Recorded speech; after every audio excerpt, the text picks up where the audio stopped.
Jubilian's life was an ocean of loneliness. Her mother, a distant memory, had left the world far too soon. Her only remaining family, her father, was a stranger who was perpetually absent. Growing up, she craved his love, a yearning that carved a cavernous hole in her heart. This crushing loneliness fueled her desperate decision to find him. But when she finally did, the encounter left her colder than the winter wind. "Why did you come here? Don't come looking for me again." His words were a cruel dismissal, a rejection that left a fresh wound on her already battered spirit. Years passed, and Jubilian blossomed into a beautiful woman. Yet, on the grandest day of her life, her debutante ball, her father remained a ghost. The extravagant decorations and celebratory atmosphere mocked her emptiness. His absence spoke volumes, whispering a new, painful thought. Perhaps he was ashamed of her. Tears welled up in her eyes, blurring the dazzling lights around her. In that moment, a single word, a flicker of human connection, was all she craved. A gentle voice broke through her despair. "Lady, why are you crying?"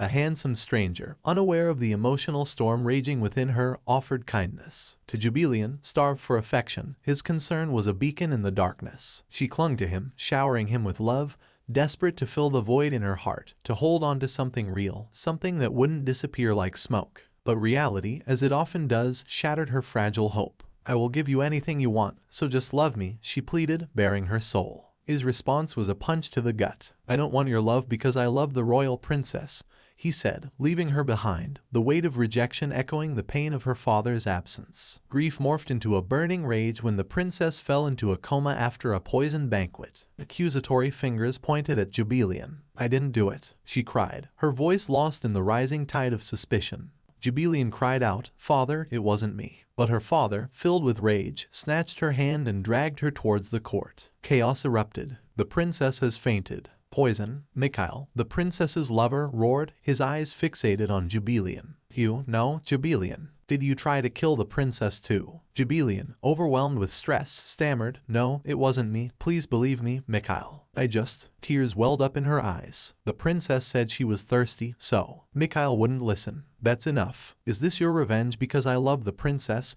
and left you?" Tears streamed down Jubilian's face. In a soft voice, she pleaded, "Mikhail." The crowd around them buzzed with accusations. "Just as I suspected, it's envy. Makes sense she'd do something like this after breaking up with Marquis Hassan. She bullied every woman who approached him, even the princess." Jubilian desperately defended herself. "It's true I hated the princess for taking Mikhail.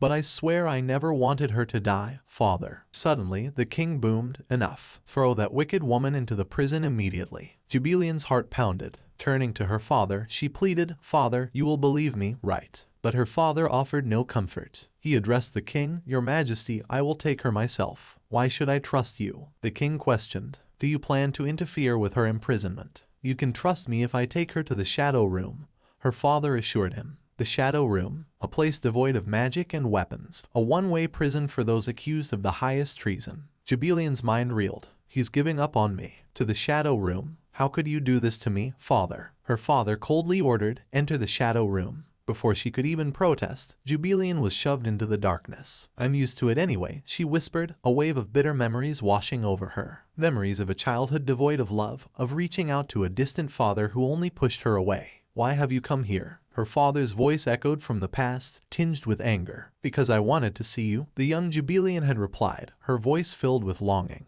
The memories continued, each one a fresh wound. Her ignored debutante, the constant feeling of rejection. Her father reappeared, placing a sword in her hand. "Endure it," he said, his voice emotionless. Jubilian stared at the weapon, a chilling realization dawning on her. "What am I supposed to do with this? Is he telling me to?" "No," she cried, panic rising. "Father, please, don't throw me away like this. I'm scared." Alone in the darkness, Jubilian heard a voice from outside. "Crown Prince, you must not." The Crown Prince, she thought, fear replacing her despair. He who executes even his closest aides for disobedience. "The Crown Prince is here." "That's right," a voice replied. "Only members of the royal family can enter or leave the Shadow Room." The door slammed open. "Out of the way. I've come to interrogate the sinner who dared harm my sister," the prince demanded. The guards hesitated. "Your Majesty has not approved your investigation." The prince scoffed. "Do you need to see blood to confess? The truth comes out through suffering." "I won't kill her," he assured them, striding towards Jubilian. He glared at her. "So, it's you. You'd rather die than..."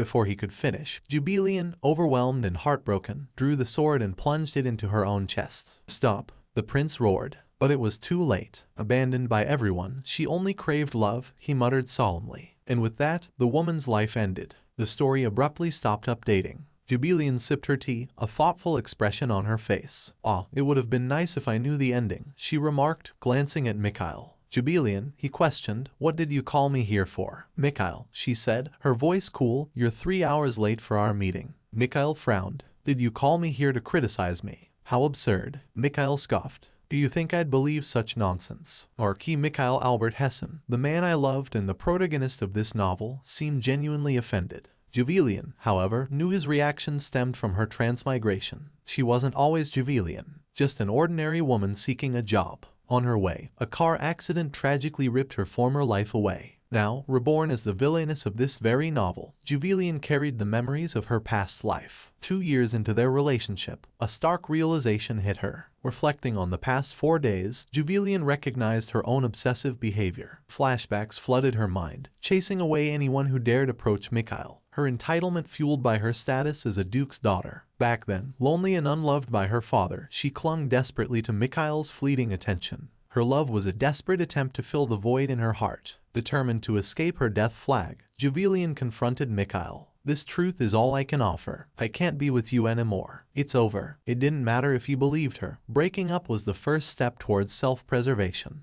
To her surprise, Mikhail accepted her words at face value. "Don't ever appear before me again." He spat, his dismissal sending a pang through her. Still, a sense of relief washed over Jubilian, a release from 100 years of emotional burden. Bidding farewell with a soft, "Take care," and a murmured apology, Jubilian headed towards her chambers. Her father, Duke Regis Adriplon, the nation's sole swordsmaster and her only family, awaited her. He was undeniably handsome, perhaps defying age with his otherworldly presence. According to the novel, he was a man devoid of paternal affection. "Jubilian, are you back safe?" Duke Regis inquired. Recalling her father's coldness in the novel, Jubilian decided to shift her strategy. Affection was out of the question. Wealth, however, was a different story. After all, survival was her primary goal. "Exhausted from overseeing all that training, I presume?" she asked, her voice laced with a hint of concern, a pretense that felt awkward on her tongue. "Go upstairs and rest," he commanded dismissively. As Jubilian began her ascent, her father's next words made her pause. "I didn't train today." Confusion clouded her thoughts. Had she misheard? "You returned early then?" she questioned, assuming her past behavior of stalking Mikhail explained her late arrivals. Torn between truth and deceit, she opted for honesty. "Mikhail and we broke up." Duke Regis' voice boomed with anger. "Why?" It surprised Jubilian. The novel portrayed him as rather fond of Mikhail, who served as his underling. Yet, here he was, his disapproval clear. "Because he doesn't love me," she explained, "and I refuse a one-sided relationship." A thought flickered in her mind. Could Duke Regis have considered Mikhail as a potential son-in-law? After all, she was his only heir. "I want to marry someone who loves me," she declared, "someone who can bring me true happiness." Duke Regis sighed.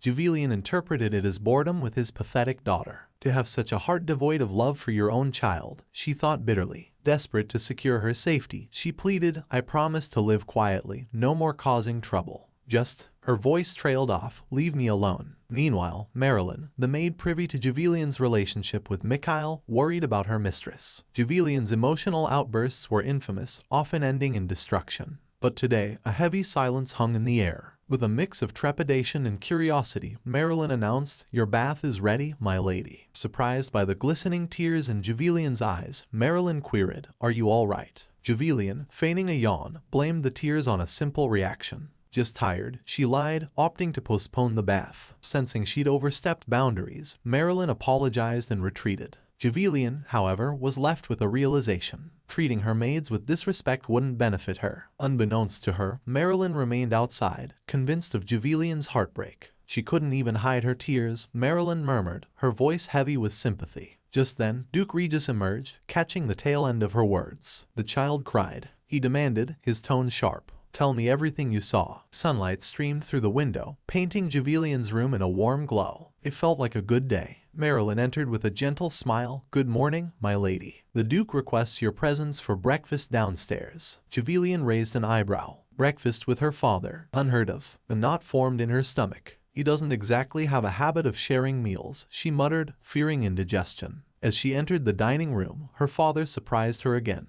Javelian, he greeted, please sit. Have a good breakfast. Marilyn, discreetly hovering by the sideboard, had informed the Duke about Javelian's emotional state and the shocking breakup. He, in turn, was giving his daughter an unexpected level of attention. Javelian picked at her food, unsure how to interpret this sudden shift. In her mind, her image in his eyes was clear, a pathetic child. He was a war hero, the leader of the Central Army, and a symbol of national pride. Her reputation in society, however, was abysmal. No friends, no social skills, there was no comparison. Javelian, her father's voice broke her train of thought. Yes, father, she replied, looking up. Tell me, he began, what is your ideal type? Javelian choked on her surprise. Ideal type? Why do you ask such a sudden question? She sputtered, suspicion flashing in her eyes. Duke Regis seemed genuinely curious. Perhaps, but wouldn't such a man be impossible to find? Javelian scoffed. No such man exists, she declared, bitterness lacing her voice. Besides, you've never shown any interest in me before. Was he planning an arranged marriage? Surely, she continued, playing smart, you wouldn't be considering me marrying some other man. No, the Duke replied simply. Ideal type, you say. A man stronger than me. He raised an eyebrow, a hint of amusement playing on his lips. Eck, Javelian thought. Had he seen through her ploy? It would be ideal, wouldn't it? She hedged, trying to recover. But of course, no such man exists. You're the pride of the nation after all. She needed to set a standard so high, finding such a man would be impossible. Money, honor, family, good looks, skills, she listed, her voice regaining its confidence. I wouldn't marry a man who lacked any of those qualities. I see, her father replied, stroking his chin thoughtfully. Was he actually considering her demands? Would you like to accompany me outside? He offered unexpectedly. Perhaps I can answer some of the questions in your heart. Terror gripped Javelian. In all her 18 years, her father had never once taken her out. Why is he doing this? She thought, her heart pounding. The bustling marketplace assaulted her senses. Vendors hawked their wares, displaying colorful clothes and gleaming accessories. Duke Regis, to everyone's surprise, started making purchases, a nil-owl trinket among them. Javelian's confusion deepened. What was her father up to? Spotting a ridiculously expensive rabbit in a pet shop window, she scoffed. Who would pay such an outrageous sum for that? She muttered. As if in response, her father reached for his purse. Perhaps it's a good buy, he mused. Javelian groaned inwardly. Why did he have to buy everything? She even glanced at. She just wanted to be back in her comfortable room. Walking through the crowd, her gaze fell on a young woman carrying a sword. Intrigued, Javelian watched. Did her father know this woman? Could it be? She recalled the disappearance of Dame Julia, the former Queen's Guard captain. As Duke Regis approached the woman, whispers started. That's Duke Plone, isn't it? And that must be his infamous daughter. Javelian's cheeks burned. All she craved was a moment of peace. Lost in her frustration, she stumbled into a shop, Howling Bear Armor Specialty Shop. The booming voice of the shopkeeper startled her. Welcome, an angel graces my humble establishment. Javelian realized her mistake. Oh, I was just passing by, she stammered, flustered. The shopkeeper, a burly man with a thick beard, chuckled. Don't be shy, miss. What can I interest you in? Javelian shook her head. It's not for me. I don't need anything. Just then, a deep, captivating voice resonated from within the shop. Javelian couldn't deny it. The man had a sharp nose and a fierce gaze. No wonder she'd gotten caught staring. What are you looking at? Beat it, he barked. Thinking fast, Javelian lied. Oh, nothing. I just saw you buying that, and I was curious. The shopkeeper, a man with a glint in his eye, perked up. Is that right? Interested in armor polish, are we? Absolutely. Javelian plastered a fake smile on her face. Wouldn't want my, accessories at home to lose their shine. The shopkeeper chuckled. Well, if it's for house accessories, one wouldn't be enough, would it? He sauntered off to the back, presumably to check his stock. Javelian's heart pounded. Wait, no, that's not what she stammered, but it was too late. Before she could stop him, the handsome man had placed a hefty amount of gold on the counter and started to walk out. Panic surged through her. Hey, wait a minute, she called out. Did you pay already? Hey, are you listening? She chased after him, desperate to explain the exorbitant price he'd paid. That's 2 weeks' worth of food for a commoner's family. It's enough for 10 polishes. The shopkeeper reappeared just then, a triumphant grin plastered on his face as he held up 10 bottles of armor polish. See, miss, 10 polishes, just as you requested. Javelian groaned. I never. Meanwhile, inside the shop, the woman with the sword bowed low to the departing man. You've returned, my lord. Duke Plone requests your presence at the palace. The man, still musing about the encounter with Javelian, simply nodded. Very well. The woman's brow furrowed. Did something happen? He hesitated, then murmured, the Crown Prince. His thoughts drifted back to Javelian's curious gaze. Across town, Duke Plone scratched his head in confusion. Why on earth would Javelian need armor polish? Javelian, lost in her own thoughts, muttered, he just walked out like that. Like money grows on trees. Her father, Duke Plone, spoke up. Let's go. Exhaustion weighed heavily on Javelian. This already long day felt like it would never end. The prospect of climbing the stairs filled her with dread. Just a little longer, she mumbled, steeling herself for the ascent. A nagging thought flickered in her mind. If she wanted to continue living comfortably off her father's wealth, she needed to be careful not to annoy him too much. Suddenly, her foot slipped and she tumbled backward. A strong pair of arms caught her before she could hit the steps. Javelian, what were you thinking? Her father exclaimed. Shame burned through Javelian. How clumsy could she be? It seemed nothing was going her way today. Instead of scolding her further, Duke Plone scooped her up in his arms and began carrying her up the stairs. We're going back to the carriage, he declared, ignoring her protests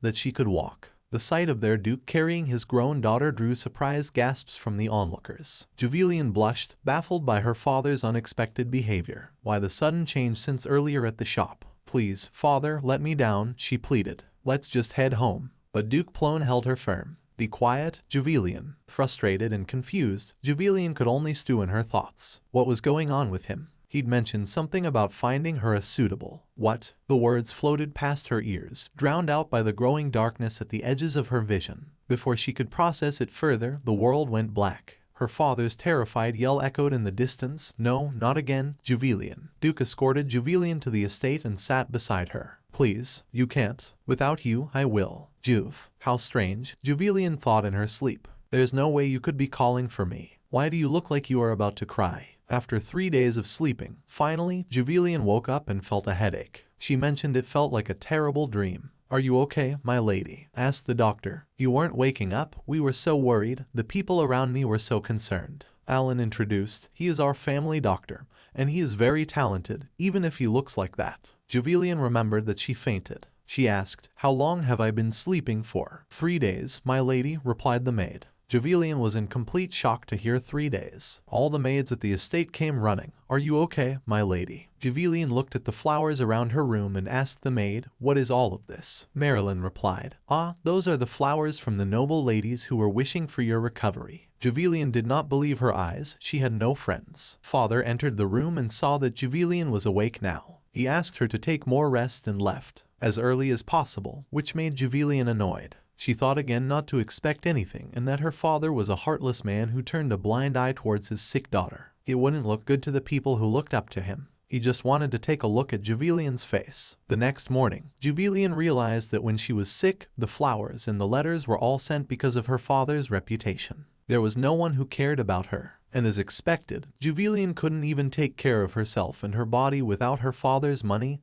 and house. She decided to write back to all the letters she received while she was unwell. The maid asked her, my lady, are you really going to reply to all the letters that you have received? Yes, everyone sent me one because they were worried about me. After all, I have to personally thank them by writing back, Javelian replied. Javelian was concerned and decided to change things. First, she needed to work on her own reputation. She needed to soften everyone's view of her because of those evil deeds that she had done in the past. To this changed behavior of Javelian, all maids were confused and flabbergasted at the same time. Princess is studying, they murmured looking at Javelian. Javelian, on the other hand, was in deep thought that father wouldn't give her the title. Once she inherited the money, she would be able to keep it safe. She felt in order to stop relying on her father, she needed to start preparing herself. But she was also not all ready for so much studying. She found it boring. She never thought she would be studying things that she had never studied before. But then, she stood straight and pushed herself to work hard and be independent. As she entered the study room, she saw father was already there. She was scared to see him and wished good morning. It's already afternoon, father replied. She didn't know father was in the study. She apologized for her mistake. Javelian was holding a territorial management book. Father's expression towards which was, why is someone like you reading that? She tried to explain by saying she wanted to see what all duties his father was taking care of as a lord.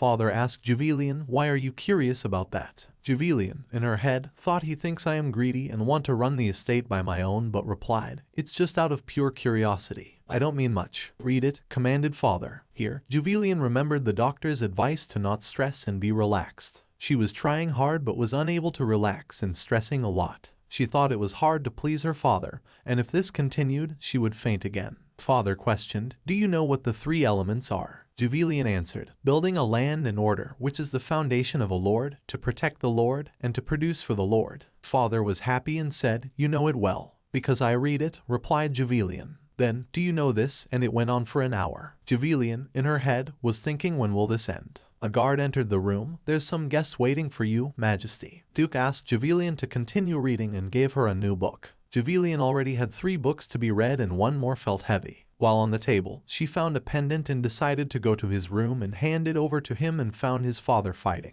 She felt it wasn't the right time and turned to return to study. Her father shouted, Max, which took away her attention. Juvelian pressed her ear against the door, curiosity burning. Inside, she could hear her father's voice, firm and laced with anger. Don't try to persuade me anymore, he commanded. Max, that was his name. Who was he? They seemed close, using first names. But he wasn't dressed like a knight. As she peeked through the crack, a jolt of recognition ran through her. It was the handsome stranger from the armor shop. Their conversation intensified. Swordsmanship is about protecting precious things, not killing them. Father thundered. Max retorted, do you truly create such weaknesses in yourself? Juvelian's eyes widened. A student? This was entirely new information. Sometimes, strength comes from having something to protect, her father countered. This conversation is pointless. I have more pressing matters, Max stated, his voice haughty. Juvelian bristled at his rudeness. Did he not have anyone to protect? A note of faith entered her father's voice. Max, one day you'll find someone like that. Juvelian's heart ached. Did her father have someone like that too, someone he cherished? Max scoffed.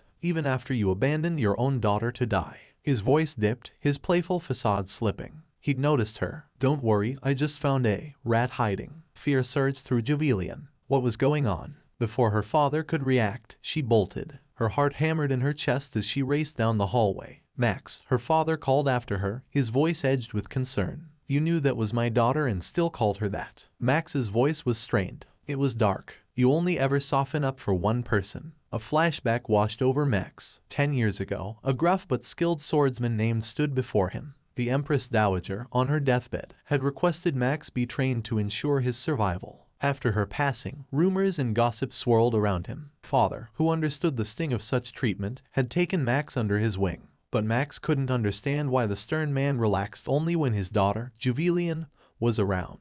He believed this attachment was a weakness, something he wouldn't allow in his own life. The flashback shifted, showing the day Max stood before the Empress Dowager. She, frail and pleading, had entrusted him to Father's care, hoping he could build a better future for the young man. Father understood Max's pain. He himself had been in a similar position once, though Max wasn't aware of this. Juvelian saved me from succumbing to the darkness within, Father explained. Someday, you may find someone who will be your everything. Meanwhile, Juvelian had sought out Marilyn, the maid. Have we ever had problems with rats here? She asked nervously. Marilyn chuckled. My lady, we have workers who take care of such matters. Don't worry, I'll inform the butler to have them check again. Juvelian couldn't shake off the fear. Rats, they could multiply quickly. Father was informed that the workers were searching the estate for rodents. His brow furrowed, realizing Juvelian's misunderstanding. There are no rats, he declared. Derek, call off the search. He turned to Derek, a question mark etched on his face. Where do rats typically reside?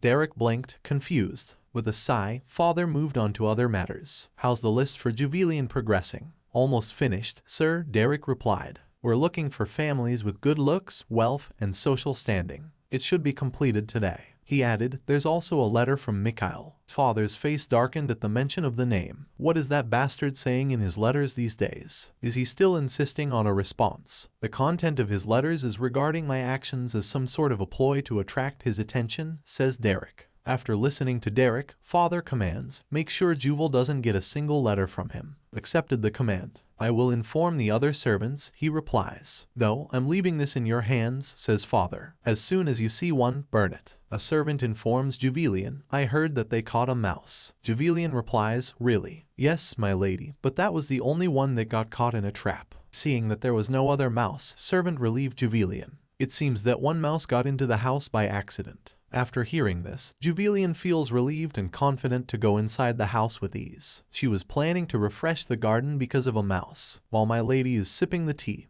help comes with letters in her hand. She hands it over to Juvelian. Excitedly looking at the letters, she thinks to herself, is it from Count Arlo? Is this a reply to the previous letter I sent him? Juvelian checks the letter. It is an invite. It says, you are cordially invited to Rosemary, our 17th birthday banquet on the 6th of this month. Count Arlo, the youngest daughter of Count Rose. She was the one character who tried to overthrow me, who was the evil woman by befriending the Grand Duchess. Juvelian is not on bad terms with her right now in an invitation to a birthday banquet. That's happening in 3 weeks. The servant responds, yes, my lady. Juvelian orders to the saint to bring her flowers from the garden, and Sheila bring me laces and ribbons, and quotes independence is also being independent. To which servants think to themselves, she might have wanted to say that knowing when to depend on others is also a form of being independent. And a plate of cake as well, orders Juvelian. She also has to take care of getting rid of death flags. Rose has a sparkle in her eyes. She read the letter Juvelian wrote to her. Happy 17th birthday to you, Lady Arlo. I was surprised to receive an invitation from you. I hope it won't be too awkward for me to attend. I'm looking forward to meeting you at the birthday banquet. After reading this beautiful letter and a response from Juvelian, Rose is extremely happy. Jovial ladyship wrote and decorated this letter herself for me, she thinks to herself. It is so pretty she cannot content her happiness merely responding to my letter. The first time was already a surprise, but to think that she also accepted my invitation. This is the thought Rose is going through. Rose has always admired her ladyship. She recollects a memory from old days when she was trying to compliment my lady, and she was too busy with Mikhail, although she was completely ignored by my lady. She has moved on with it. Rose is thinking to send a reply back. She wrote a letter and decorated it beautifully. The letter reached my lady. I didn't expect that she did reply again, said my lady. The letter says, Hi, I am Rosemary. Of course, I know I couldn't introduce myself personally. That's why I am sending a letter instead. I was so happy when your ladyship replied to my letter. I was so impressed how you decorated it with pressed flowers, so I also tried to decorate mine, although I'm ashamed because mine was sloppy. By the way, how come your ladyship is so beautiful and good at craft? You are really like a princess. After reading this letter, Juvelian thinks to herself, Rose ate the letter I sent. She is so cute, but this letter is so long. It has 10 pages. I can't believe she was this happy after receiving my letter. After looking at all this, all the servants are really happy about my lady thinking hard about the content of the letter she got from her first friend.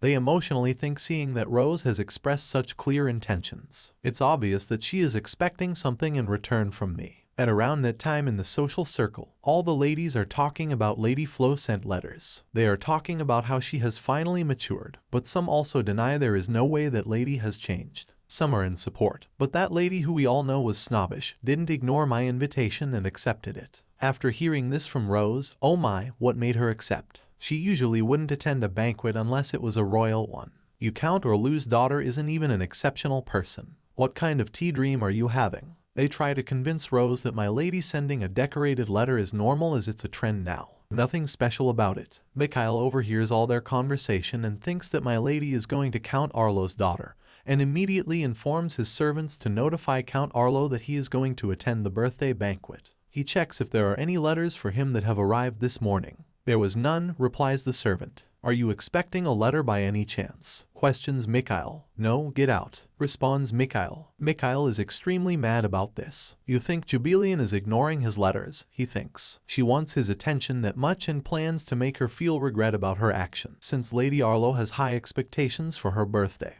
it's not like Juvelian can gift any random gift to her. She decides to go out in the market and buy the exquisite piece in the shop. She goes to her father to get permission to go out and buy the gift, to which father responds, I want to give you permission to head out if you don't agree to having a night guard escort you, and he sends 12 guards to protect Juvelian. While walking in the market, Juvelian is completely embarrassed. She just wants to live quietly, and by hearing all the noises and whispering of people around in the market while moving towards the shop is making her uncomfortable. Her cousin brother confirms if she really wants to go into the shop as the door looks closed, right beside this armor shop. There was a beautiful gift shop as we chose to enter the armor shop rather than a beautiful gift shop. God started judging her choice. She ensures her cousin. The shop is nearby, and they enter the shop. They look around. There is a man sitting in the shop with all the books lying around who apologizes and requests that he is not in a condition to make anything right now, and they can go to the shop next door instead. To which even cousin brother responds, Juvelian,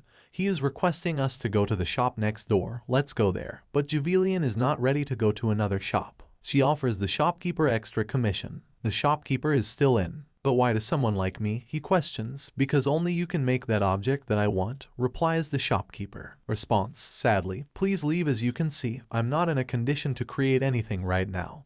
But Juvelian does not lose hope. She requests again in a better way. She leaves in the shopkeeper, and also she ensures him that she has absolute faith that he will be able to do it. And he magnificently produces creations better than everyone else, and she also. But the shopkeeper says that he will become the best craftsman in the empire. The shopkeeper is now emotional. Right now, his portrait is a character who is feeling the pressure of taking on the family business and is in a slump. He is rethinking on the offer. 6 months later, he will become the best craftsman and will cause a buzz among high society after creating a necklace for the princess coming-of-age ceremony. And it's not a bad idea to form connections before his worth increases. After so much of buttering up, he finally replies, would you please tell me what item you would like crafted? Juvelian is happy. She says, oh my, of course, I have luckily secured quality creation from the craftsman. Well, this is happening in the estate. Further, finally, gets the list of potential candidates for lady which has been created. He checks the list and finds out that Max's name is also on the list. He questions, why is this kid's name on here? Derek, take this name out. He commands, to which Derek replies, Master, what is it? His Majesty the Emperor has sent a message stating that you must come to the palace immediately. In the market, Juvelian is in no mood of shopping. She thinks to herself, should I commission for something simple now? Should I do some shopping for myself? As last time she was too focused on reading father's mood and could not choose properly.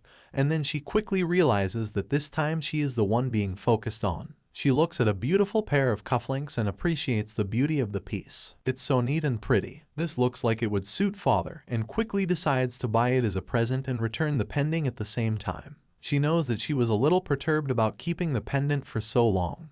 But if she presents it with a gift, he'll probably be less angry, and she proceeds to buy the gift. While she's purchasing the gift, she hears a noise. Wow, who is this? Isn't this lady flowing? She turns her head slightly to find out. It was Radiant. Radiant is Mikhail's cousin who is notorious for being a gossip in society. The venomous mouth Radiant, Draw Chavi, greets Sim. Yes, it's been a while, sir. Isn't it a basic manner to pretend you don't know your cousin's ex-girlfriend? To which Draw replies, what do you mean by Sir Trial? I am sad that you call me so formally just because you broke up with Mikhail.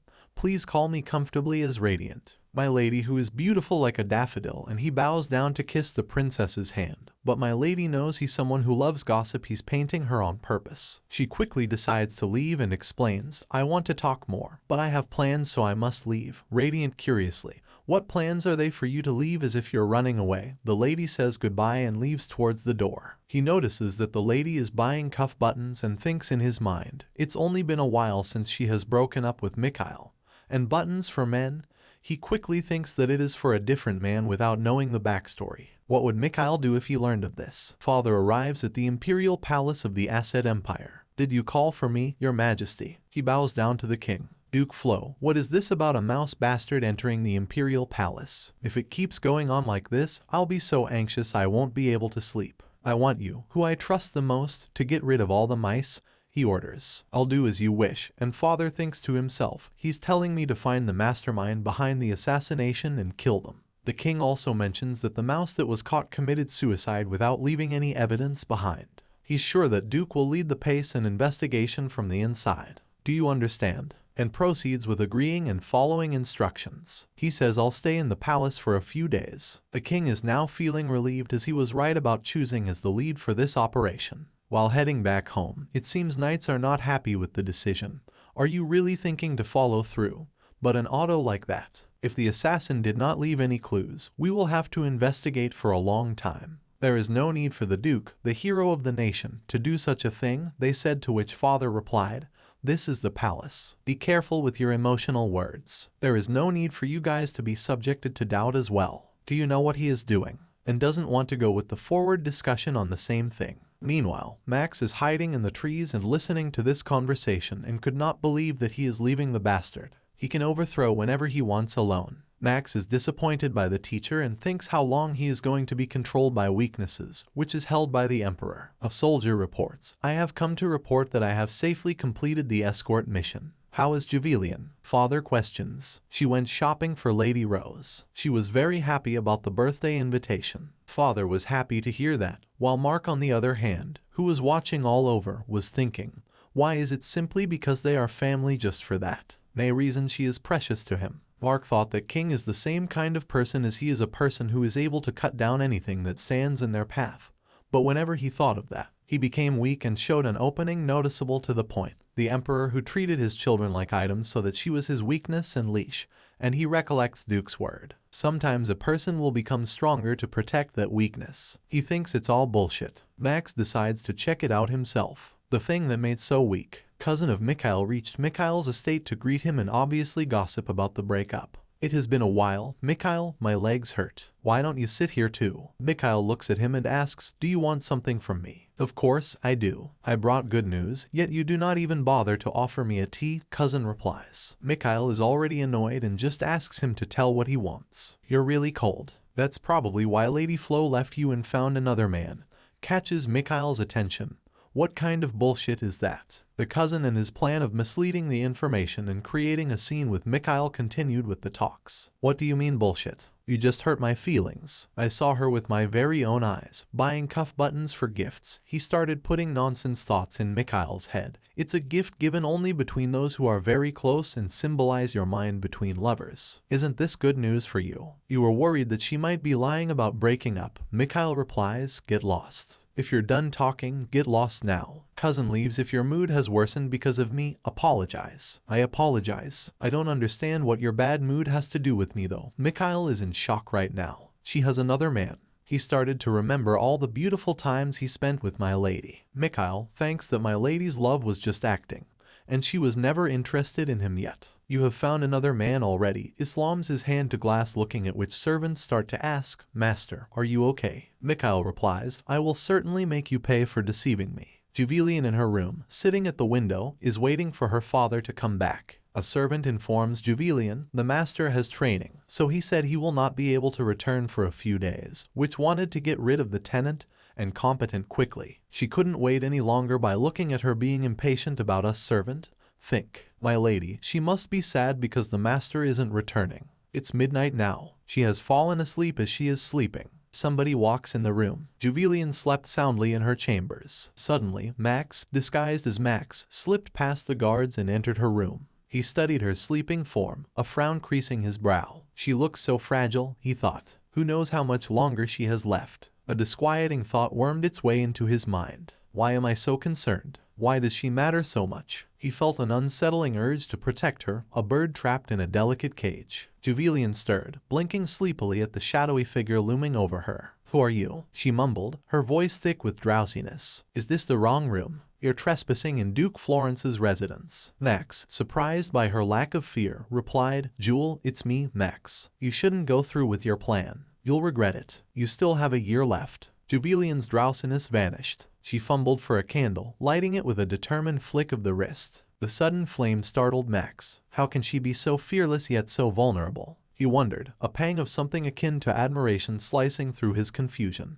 As their eyes met, recognition flickered between them. Max realized it was the woman from the armor shop. Javelian, on the other hand, instantly knew this was her father's mysterious student. Relief washed over her, not an assassin. Thank goodness, she thought, her heart calming from its panicked race. Just a sleep paralysis demon, it seems. The initial terror subsided, leaving a trail of frustration. Intruding in the middle of the night. Thief or assassin? Why target me specifically? She questioned, a knot of unease tightening in her stomach. Could it be my past catching up to me? A surge of defiance replaced the fear. No way am I dying on someone else's terms. I, the Villainess, won't allow my demise to ruin the princess's coronation. There's no time for this now, she declared inwardly, her chin held high. There's no need to be afraid, she said, her voice gaining strength. You've entered the wrong place. This is Duke Florence's residence. This is where I need to be, Max countered, his voice firm. You should reconsider. I'm in my own room, and you're the one trespassing, Javelian pointed out sharply. Besides, wouldn't proper etiquette dictate addressing your teacher's daughter with more respect? Max scoffed. Why should I? He barely gives me the time of day. Juvillian bristled. Now that you mention it, I'm quite angry. You invade my room at night, scaring me half to death. Disciple or not, you deserve a proper reprimand. Just as she rose to her feet, servants burst into the room, alerted by the commotion. My lady, are you all right? They exclaimed, rushing towards her. Before they could reach her, however, Juvillian surprised everyone by drawing a sword and holding it to Max's throat. The tension in the room became as sharp as the blade itself. As a servant peeked into the room to check on Juvillian, she was about to reveal Max's presence. Thinking quickly, Max whipped out his sword, pressing it against her throat. Understanding the charade, Juvillian feigned distress. Yes, I'm all right, she stammered, a touch too breathlessly. I was having trouble sleeping, so I thought I'd try reading. The servant, relieved, accepted the explanation and withdrew. As the door closed, Juvillian glared at Max. Now that they're gone, she hissed, remove your sword. I played along, didn't I? Max frowned. What did you say? Juvillian yawned, fatigue clouding her thoughts. Honestly, why are you acting upset? You're the one with baggage, causing all this trouble. Disrupted sleep left her drowsy, and all she wanted was to return to her slumber. Max's presence, however, was a constant reminder of the interrupted night. She looked so calm. Even in this situation, Max mused, bewildered. Heeding her request, Max retreated to a corner. I don't have a home, he admitted quietly. Juvillian recognized a similar feeling in herself. Max, she thought, was like a wanderer, someone constantly on the move. So, you just drift around. But wouldn't a wanderer stay at inns or something? She pondered. A pang of sympathy stabbed at her. Abandoned, homeless, Max looked like a lost soul. He must have been cast out, driven from wherever he came from, leading him to her father's estate. Perhaps, she thought, his lack of a formal greeting or escort on his previous visit had fueled this rash action. Maybe it's because he wasn't an official guest, she reasoned, or perhaps he wandered into the wrong room, looking for another entrance. With her father away, options were limited. Since Max had nowhere else to go, she made a surprising offer. You can stay here for a while, she declared with forced cheer. Since father isn't here, I'll assume the responsibility of taking care of his guest. Tossing a pillow and blanket towards him, she added, no need for thanks. Just repay the favor someday, when you're on your feet. Exhaustion evident in her voice, she instructed, go to sleep. Make yourself comfortable. Max stared at her, perplexed. What is she doing? He questioned internally. Is she truly asleep? Unfazed by my threat. Everyone else I've encountered has either crumbled in fear or masked their terror. Juvillian's calm demeanor and unwavering trust left him dumbfounded. That strong, composed facade, he thought, shaking his head. Don't overthink it. This woman is nothing but a nuisance. His original plan, eliminating father's weakness to free him from the emperor's grasp, and subsequently joining forces with him to overthrow the throne, momentarily flickered in his mind. Yet, seeing Juvillian's peaceful face, a strange drowsiness washed over him. The night's ordeal had drained him, leaving fatigue clinging to him like a shroud. He didn't know when he would die, or even when he could afford a moment's rest. Relaxation was a foreign concept. Nonetheless, his eyelids grew heavy, the urge to sleep overpowering his resolve. Here, within these walls, he knew dropping his guard was unwise. Yet, the pull of slumber was undeniable. Succumbing to exhaustion, Max found himself lying down on the bed, surprisingly close to Juvillian. Juvillian bolted upright in bed, a strangled scream escaping her lips. Dreams of a rampaging dragon and her father's heroic intervention had ripped her from sleep. Her heart hammered in her chest, the adrenaline of the nightmare clinging to her. Taking a deep breath, she glanced around the room. To her utter astonishment, Max was sprawled across her bed, fast asleep. Disbelief morphed into a potent cocktail of anger and confusion. What in the world is he doing here? She fumed silently. And on my bed, no less. The urge to wake him immediately warred with the sight of his peaceful slumber. Deciding against disturbing his rest, she reasoned that perhaps he'd simply sought a more comfortable sleeping position during the night. Curiosity, however, got the better of her. Ignoring the pounding in her head, she scrutinized his face. Even in repose, his features were undeniably handsome. More so than Mikhail, she conceded with a grudging admission. A mischievous glint entered her eyes as she entertained silly daydreams. Just as she reached for his arm, Max's eyes snapped open. He grasped her hand with a lightning-fast reflex, the remnants of the dream clinging to him. What are you doing? He rasped, startled. Well, good morning to you too, Juvillian replied sarcastically. Seems you slept like a log. Max's cheeks flushed crimson. Slept? He sputtered, completely disoriented. His initial gratitude at her hospitality vanished, replaced by a sense of betrayal. After letting him sleep in her bed, she had the audacity to act offended. Before he could voice his indignation, Jubilian's laughter filled the room. It was a delightful sound, bubbling up from somewhere deep within her. "Don't you find it funny?" she wheezed, tears welling in her eyes. "You remind me so much of a stray black cat I used to know." Max stared at her, incredulous. "A cat?" "Yes," Jubilian exclaimed, wiping away a stray tear. "He just like you, barged into my room whenever he felt like it, took naps on my bed ...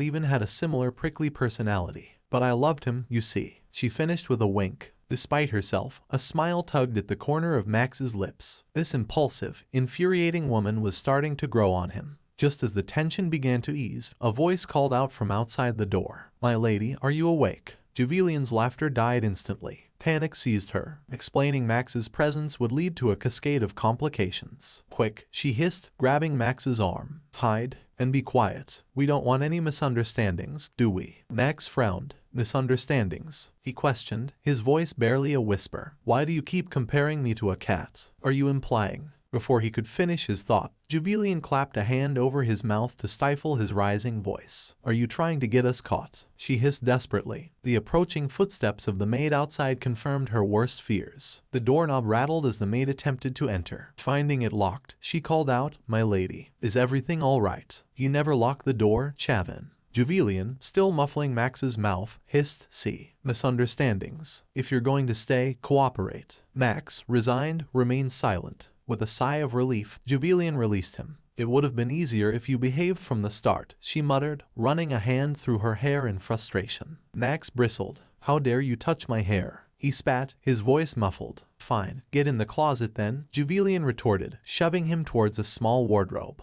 As she shut him in, she muttered, "I'll be out in a minute." The door creaked open, revealing the maid, Shika. "I thought something was wrong, my lady. You don't usually lock the door." Jubilian forced a smile. "Sorry for worrying you." "It was nothing, really. Just worried someone might." She trailed off, feigning nonchalance. Shika chuckled lightly. "My lady, this is the Flow Mansion. Even thieves wouldn't dare. But, just in case, since Master isn't here." Max, trapped in the cramped closet, listened intently. "My lady's anxious because Master isn't here. And what's this about a hand being held?" His gaze sharpened as he noticed a faint bruise blooming on Jubilian's wrist. "Strange girl," he thought, laughing in the face of danger, then locking herself in a closet for 20 minutes. "Why isn't she coming out?" A muffled sound reached his ears. Jubilian's voice, laced with pain. "Ah, it hurts." Max's mind raced. What are they doing out there? Not, surely not. No, hold on. Don't get distracted by these women. He strained to hear more. Best to get some pain reliever from the doctor later. It will heal now that there's ointment on it. Max's brow furrowed. What's going on? Why is she acting hurt when she isn't injured? More of Marilyn's voice drifted through the thin wood. Looks like it hurts. Your wrist and shoulder, all bruised. A horrifying realization dawned on Max. He remembered grabbing Jubilian roughly after waking from his dream. She must have gotten hurt. Damn it. The closet door swung open, revealing Jubilian. "All right, you can come out now. Aren't you hungry? Let's eat together." Max stared at her blankly. "Eat together?" Jubilian smiled brightly. "Of course. Food always tastes better when shared. Come on." She grabbed his hand and tugged him towards the door. "You're in for a treat. The chef here is amazing." Jubilian led Max to the breakfast table,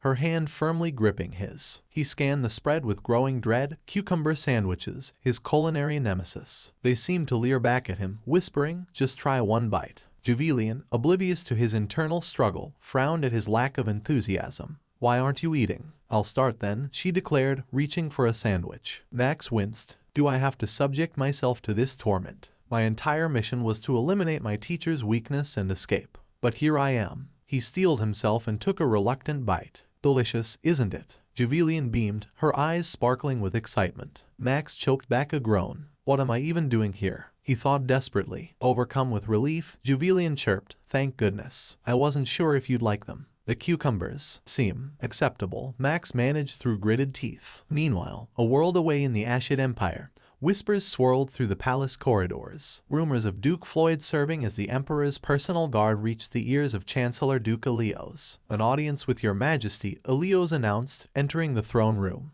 "The discontent among your subjects is escalating with these rumors." The Emperor, a man haunted by past choices, scowled. "Allowing me to see him. It's obvious, isn't it? There's no dog more loyal than him." Elios sighed. 20 years ago, at the height of the war with Taziria, a young and inexperienced emperor abandoned the palace. A mere knight, destined for glory, stepped in to defend the empire. He, the war hero, secured victory for a coward, the current emperor. That knight is none other than Duke Floyan, Regis Adri Floyan. Ilios elaborated, proposing a plan to dethrone the emperor. It was Floyan's unwavering loyalty that had stopped the initial attempt. Yet, public opinion remained tarnished. Ilios suggested setting a trap to expose the assassination plotters. The emperor bristled. I know how to manage affairs. Leave, Duke Ilios, he commanded. Your Majesty, Ilios countered, your past continues to cast a shadow. To distance yourself from Floyan, you must summon him back to the capital. Make a wise decision. The emperor fumed. He offers advice without understanding the situation. My power cannot be challenged by his resentment. He thought, his pride wounded. Back in the Floyan estate, Juvelian snuggled deeper into the sofa, clutching a book. A yawn escaped her lips. Is it because I just ate? I'm feeling so sleepy, she mumbled, her hand pressed over her heart. Her gaze drifted towards Max, sprawled comfortably across the couch. He must have no idea, she pondered, that this very room was once my private haven. Max stirred, snapping his eyes open. What are you looking at? He grumbled. Nothing, Juvelian replied quickly. Just admiring your relaxation skills. Internally, she fretted. How long will he stay? Don't tell me he plans to remain until father returns. Max's voice cut through her thoughts. Why do you keep staring? With a hesitant mumble, he added, it seems. You're quite close to my father. Juvelian's mind raced. It's obvious, isn't it? The warmth, the kindness, the expressions he never showed me. So strange, so foreign. Like someone else entirely. Now that I think about it, I was planning to give father these cufflinks and return his pendant. A disciple should be familiar with a teacher's tastes, shouldn't he? Lost in her musings, she held out the cufflinks to Max. What do you think? Will father hate this gift choice? Max frowned, finally catching up. Who are you giving those to? He questioned, his voice tight. Will Max's true identity be revealed, or will he remain a cat in her eyes? Meanwhile, political tensions rise in the Ashid Empire. Can the emperor hold on to power, or will hidden truths topple his reign?